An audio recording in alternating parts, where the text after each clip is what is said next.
En Zouglou, ça réussit toujours. Un activiste RHDP pratiquement en larmes, se demande pourquoi malgré tout ce que fait Alassane Ouattara, il n'est pas aimé par les Ivoiriens.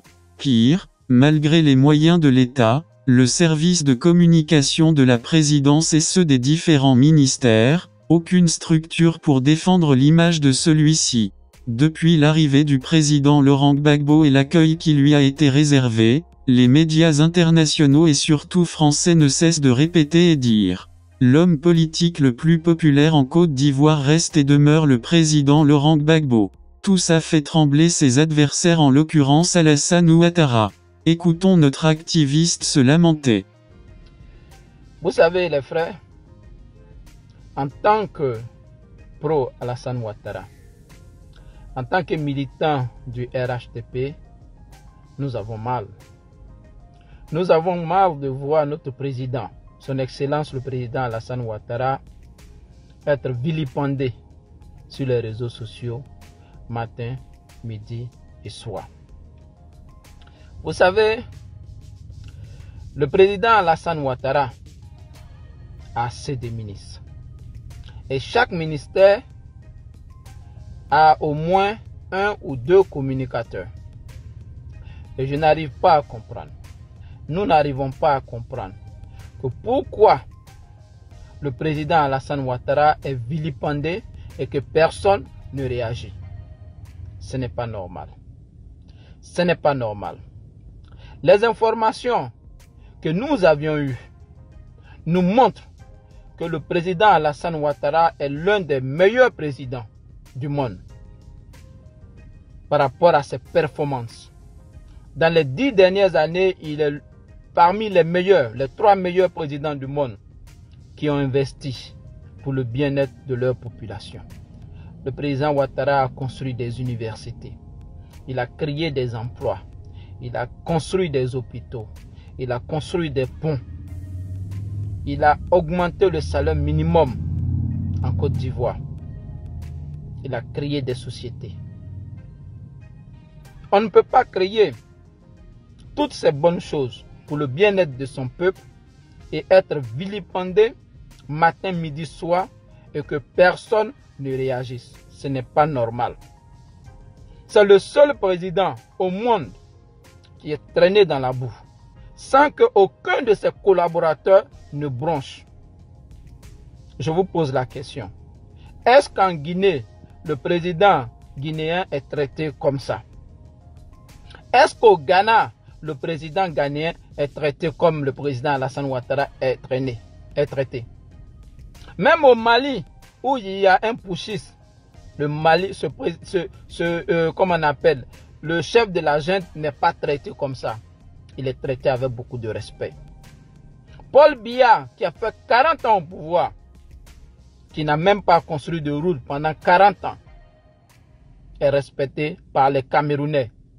Et ce sont ces mêmes Camerounais qui vilipendent notre président matin et soir et que personne ne bronche. À ce que nous sachons, la Côte d'Ivoire a un ministère des Affaires étrangères. Et la Côte d'Ivoire est représentée par des ambassadeurs. Mais qu'est-ce qui ne va pas?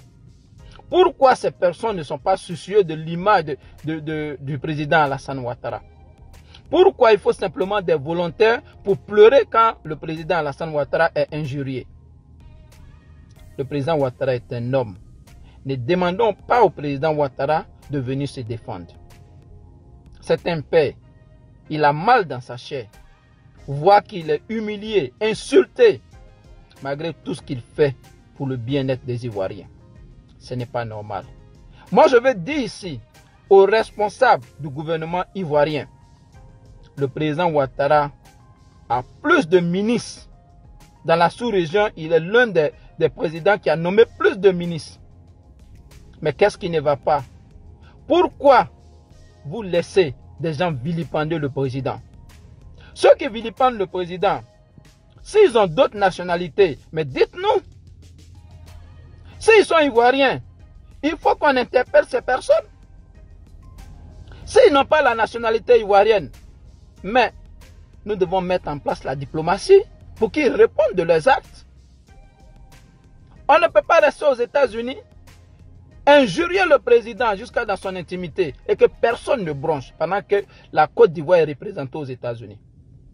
On ne peut pas injurier le président Ouattara matin, midi et soir en France et que personne ne bronche. Pourtant, ces personnes-là n'ont pas le courage d'injurier le président Macron. Ils ne le font pas. Et pourquoi c'est le président Alassane Ouattara? Nous disons que trop, c'est trop. Trop, c'est trop. Trop, c'est trop. Boubacar Touré l'a fait. Malgré qu'il est malade, il continue de défendre l'image du président Ouattara. Mais il est fait par amour. Vous qui êtes payé, où est votre amour pour le président Ouattara? Où est votre amour? C'est vrai qu'il y a des gens qui ne sont pas ministres, qui nous ont soutenus, qui ont même eu le courage d'envoyer Boubacar Touré à Abidjan pour qu'il aille voir ce que le président Ouattara a fait pour venir relater les faits à l'international. Nous voulons remercier ces personnes-là. Parce qu'au sein de ce gouvernement, il y a des personnes qui sont soucieuses de l'image du président Alassane Ouattara. Mais la majorité, non. C'est pour cette raison que nous disons que trop, c'est trop. Ça nous fait mal quand on insulte le président Ouattara matin, midi, soir. Aucun de ses collaborateurs ne bronche. Ce n'est pas normal. Si vous continuez comme ça, nous allons vous dénoncer. Le président Ouattara mérite plus que ça. Il a trop donné pour être vilipendé par des moins que rien. Pourquoi c'est la Côte d'Ivoire? Pourquoi c'est le président Ouattara? Parce que nous montrons aux yeux des gens que notre président n'est rien. C'est pour ça que tout le monde insulte le président Ouattara.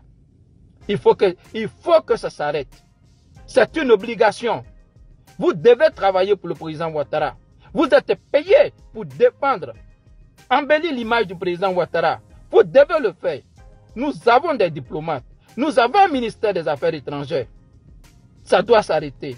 Parce que trop, c'est trop. Et trop est devenu trop. Le président Ouattara n'est pas n'importe qui. Il n'est pas n'importe qui. Parce qu'il est celui qui nous a permis de retrouver la paix et la stabilité. Il est celui qui a embelli l'image de la Côte d'Ivoire à l'international. Il est celui aujourd'hui qui a permis aux Ivoiriens de vivre en paix. Il est celui aujourd'hui qui a construit des hôpitaux pour le bien-être des Ivoiriens. Il est celui aujourd'hui qui a construit des ponts pour permettre à nos planteurs d'évacuer leurs produits. Il est celui aujourd'hui qui a créé, qui a construit des universités pour permettre à nos étudiants d'apprendre, d'avoir la connaissance. Il ne mérite pas ça. Il ne mérite pas. Il faut que ça s'arrête. Il faut que ça s'arrête et maintenant. En Zouglou, ça réussit toujours.